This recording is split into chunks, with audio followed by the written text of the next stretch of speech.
ભરૂચ જિલ્લાના નેત્રંગ તાલુકાના વણખુટા પાડાથી કોયલાપાડા અને ઝઘડિયા તાલુકાના કોયલાપાડાથી વલી ગામના રસ્તાના નિર્માણની કામગીરીમાં માર્ગ મકાન વિભાગના અધિકારી કોન્ટ્રાક્ટરની મિલીભગતના કારણે હલકી કક્ષાના માલ સામાનનો વપરાશ થતો હોવાનું સ્થાનિક રહીશોએ સાંસદ મનસુખ વસાવાને ફરિયાદ કરતા રસ્તાની કામગીરીનું નિરીક્ષણ કર્યું હતું। કોન્ટ્રાક્ટરે માત્ર મેટલને પાથરી અને તદ્દન હલકી કક્ષાની કામગીરી કરતા હોવાનું બહાર આવ્યું હતું।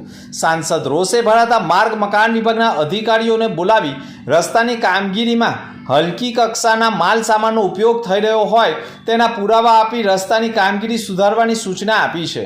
ભયંકર ભ્રષ્ટાચાર થતો હોવાના વિડીયો પણ મનસુખ વસાવાએ વાયરલ કર્યા છે।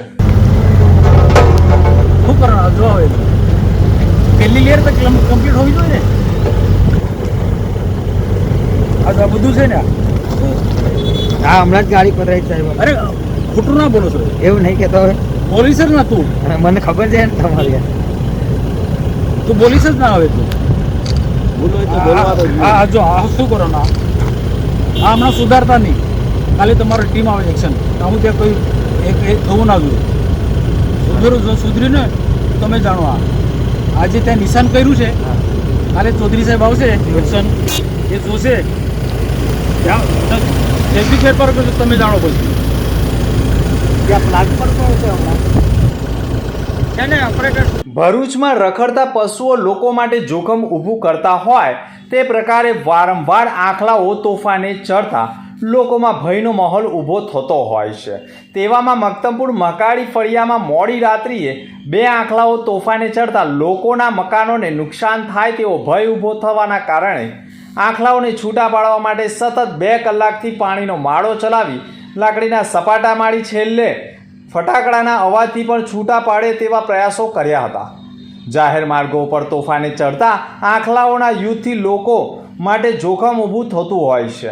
આવા અનેક કિસ્સાઓ વચ્ચે ભરૂચના મક્તમપુરના મહાકાળી ફળિયામાં ગત મોડી રાત્રિએ 11 વાગ્યાના અરસામાં 2 આખલાઓ ભયંકર તોફાને ચડ્યા, જેના પગલે રહીશોએ પણ ઘરની બહાર નીકળી તોફાને ચડેલા આખલાઓથી વાહનોને નુકસાન ન થાય તે માટે વાહનો દૂર કરવાના પ્રયાસ કર્યા અને લોકોએ બૂમાબૂમ કરતા આખલાઓને છૂટા પાડવા માટે સ્થાનિકો મેદાનમાં ઉતર્યા, પરંતુ આખલાઓ એટલા તોફાને ચડ્યા હતા કે છૂટા પડવાનું નામ ન લેતા હોય તેમ સતત સ્થાનિકોએ પાણીનો માળો ચલાવી સૂતળી બોમ્બના ફટાકડા ફોડી અવાજથી આખલાઓ છૂટા પડે તેવા પ્રયાસો કર્યા, છતાં પણ સતત 2 કલાક તોફાને ચડેલા આખલાઓએ મક્તમપુર માથે લીધું હોય તેમ સ્થાનિક રહીશોને ભારે હાલાકી ભોગવવાનો વારો આવ્યો હતો। ભરૂચ શહેરમાં રખડતા પશુઓને પાંજરે પૂરવા તથા સુરક્ષિત જગ્યાએ ખસેડવામાં ભરૂચ નગરપાલિકા અને સ્થાનિક ગ્રામ પંચાયતો સદંતર નિષ્ફળ રહી છે।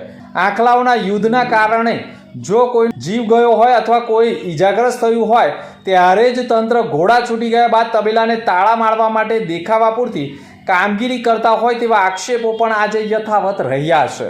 ભરૂચ બી ડિવિઝન પોલીસ મથકમાં ભોગ બનનાર સગીરાની માતાએ પોલીસ ફરિયાદ નોંધાવી છે, જેમાં તેઓએ આક્ષેપ કર્યો છે કે ફરિયાદીની સગીર વયની 14 વર્ષીય દીકરી મોબાઈલ તેના પિતાએ તેને આપ્યો હોય અને તે મોબાઈલથી કોઈ માઝ નામના યુવક સાથે વાતચીત કરતા તેમજ ભોગ બનનાર એક વખત તેને મળવા પણ ગઈ હોય અને ત્યારબાદ યુવક દુબઈ જવાનો હોય, જેથી ફરી સગીરાને મળવા માટે મેસેજ કરી તેણીને પોતાની એક્ટિવા ઉપર બેસાડી ભરૂચ સ્ટેશન નજીક આવેલા નવા સિટી સેન્ટર નજીક લઈ જઈ બીજા માળના પગથિયા ઉપર બેસી સગીરાને બાથમાં લઈ તેણીને કિસ કરી અડપલા કરતા સમગ્ર મામલો પોલીસ મથકે પહોંચ્યો હતો। પોલીસે માઝ યુનુસ પટેલ રહે કુબેર પાર્ક સોસાયટીના સામે ગુનો દાખલ કરી તેની ધરપકડના ચક્રો ગતિમાન કરવામાં આવ્યા છે। અત્રે ઉલ્લેખનીય બાબત એ પણ છે કે જે વાલીઓ પોતાના બાળકોને મોબાઈલ આપતા હોય તો બાળકો પણ મોબાઈલનો સદુપયોગ કરે છે કે દુરુપયોગ કરે છે તેનો ખ્યાલ પણ રાખવો જરૂરી બની ગયો છે।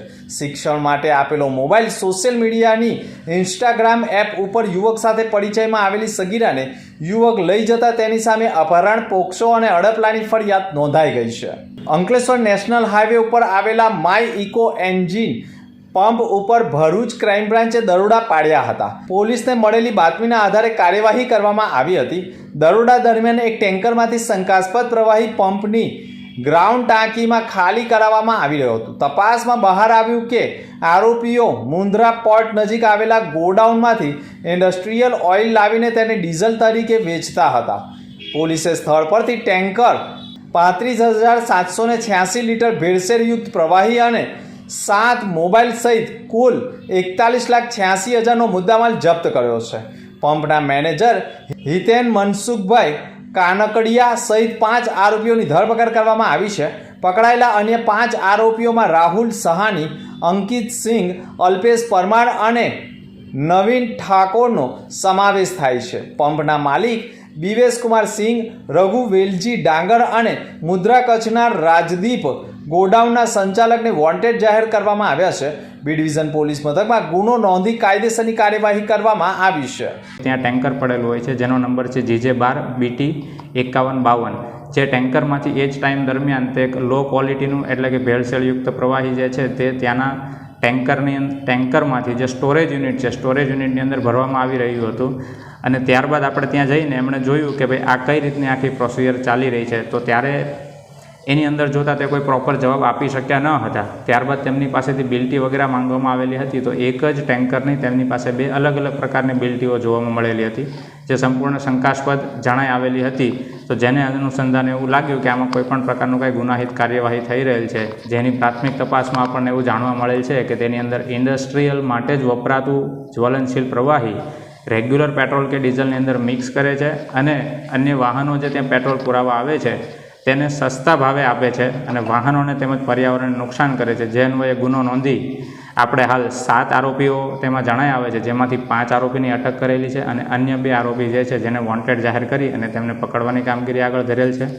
આ ઉપરાંત અગર કેસની અંદર સંપૂર્ણ કેસમાં જોવા જઈએ તો ટોટલ 41 લાખનો મુદ્દામાલ આપણે કબજે કરેલ છે. જેમાંથી એક ટેન્કર છે તેમજ 35,000 લીટર જેટલું જ્વલનશીલ કે જે લો ક્વોલિટીનું પ્રવાહી જે છે તેને પણ કબજે કરવામાં આવેલ છે. તેમજ આરોપીઓ પાસેથી કેટલાક મુદ્દેમાલ કબજા કરવામાં આવેલ છે અને આ સંપૂર્ણ કાર્યવાહી હાલ કાયદેસર રીતે આગળ વધી રહી છે.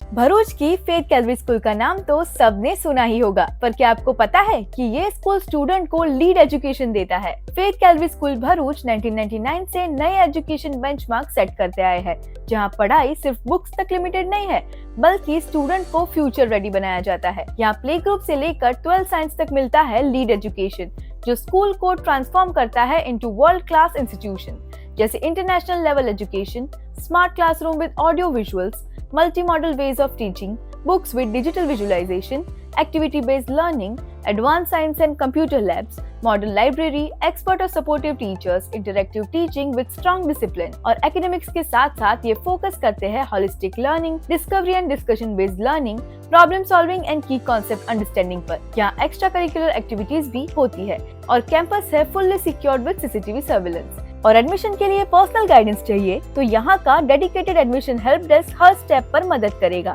तो अपने बच्चों का एडमिशन एक ऐसे स्कूल में कराइए जहाँ modern education, strong values, creative freedom और टोटल सेफ्टी हो। एडमिशंस ओपन है। Visit today Faith Calorie school near Nandelav opposite SBI bank Bharuch और सेकंड ब्रांच है 108 Madani park society Saran road Vagra.